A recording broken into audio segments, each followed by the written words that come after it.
Hey there, friends. My name is Derek, and this is 3-Minute Thoughts. Each weekday, we take a few minutes to walk through one chapter of the New Testament with just enough time to understand what's happening and think about what it might mean for our real life here today in this day and age. Today, we're in Luke chapter 15.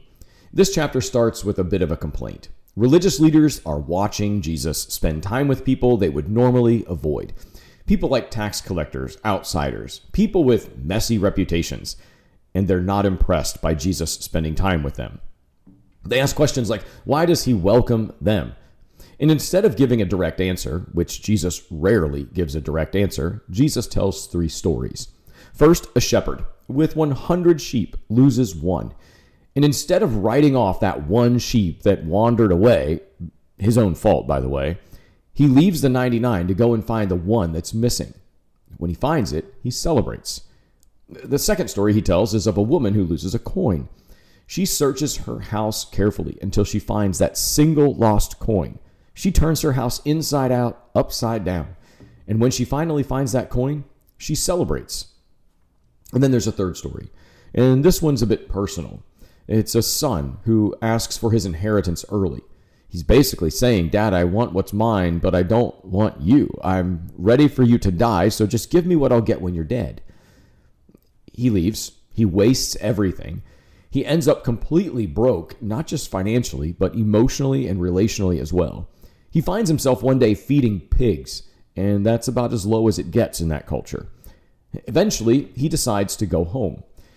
To go home, though, not as a son, but hoping against all hope to just be accepted as one of the servants, because even his dad's servants were treated better than he was feeding the pigs. But before he can even get to the house, his father sees him a long way off, and his father runs to him. Runs, not walks, not hobbles, not shuffles, but runs, which in that culture was undignified for a grown man to do. See, all the more reason why we should not run. I digress.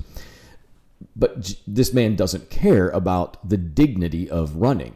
He embraces his son. He restores his son. He throws a celebration for his lost son now found.